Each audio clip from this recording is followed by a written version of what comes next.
Bonjour tout le monde. Aujourd'hui, nous allons démontrer que le nombre racine de 2 ne peut pas être un nombre rationnel. C'est parti! Si on fait rapidement un petit peu d'histoire, ce résultat est assez ancien. On aurait retrouvé des tablettes datant de 1800 à 1600 avant Jésus-Christ en Mésopotamie, provenant de la célèbre ville antique de Babylone, qui était certainement située proche de Bagdad dans l'Irak actuel, où on trouvait des résultats liés donc aux fractions, aux équations algébriques du second, troisième degré, etc. et une approximation du résultat qui nous intéresse. Bien sûr, par la suite, les Grecs ont approfondi les raisonnements sur tous ces sujets. Les pythagoriciens, pour qui tout était nombre, ont discuté de ce résultat qui n'aimait pas trop. Platon l'évoque dans le Ménon, Aristote et bien sûr Euclide dans ses célèbres éléments qui datent de 300 avant Jésus-Christ. Alors à cette époque, ils n'avaient pas le formalisme que nous avons aujourd'hui et ils n'écrivaient pas racine de 2 comme on va l'écrire ici.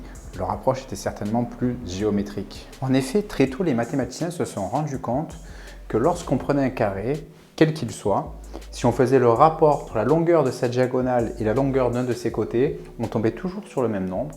Et ce nombre, on l'a noté racine de 2. Ils se sont rendus compte qu'il était impossible d'écrire ce nombre comme étant le rapport entre deux nombres entiers.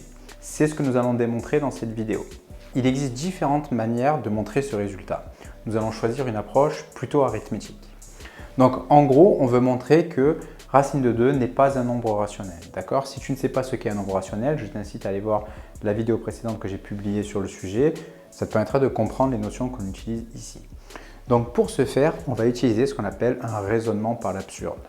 Dans cet exemple, on veut montrer que racine de 2 n'est pas un nombre rationnel.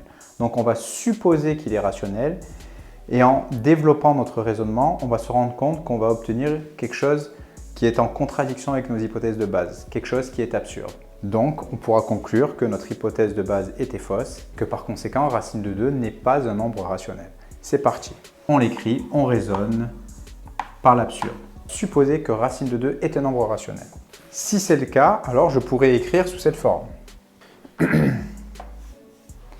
Et autre propriété importante, c'est que tout nombre rationnel peut être écrit sous forme de fraction irréductible, et ce de manière unique. C'est-à-dire je ne peux pas simplifier le numérateur et le dénominateur. Par exemple, un tiers est un nombre rationnel, j'ai une fraction irréductible. Donc si racine de 2 est rationnelle, je peux l'écrire sous une forme similaire. Et c'est ça qui va nous intéresser, c'est ça qui va marquer la contradiction à la fin du raisonnement. Donc si racine de 2 est égale à P sur Q, ça veut dire que je peux écrire cela. Je peux dire que P est égal à racine de 2 fois Q. Et donc, si j'élève le tout au carré pour qu'il n'y ait plus de racine carrée, je vais obtenir que P carré serait égal à 2 fois Q carré. Maintenant, on va essayer de raisonner sur P et Q. On vient de dire que si racine de 2 était un nombre rationnel, alors P et Q, la fraction que j'obtiens devrait être irréductible. Donc, on ne peut pas la simplifier. Donc, on va essayer de montrer que P est un nombre pair, mais que Q est forcément un nombre pair également. Donc, ce qui voudrait dire que j'aurai le rapport entre deux nombres pairs. Et si j'ai le rapport entre deux nombres pairs, alors cette fraction, je pourrais normalement la simplifier. Or, j'ai dit que P et Q devraient être premiers entre eux. Et c'est de là que va venir la contradiction. Je peux écrire P carré qui est égal à 2Q.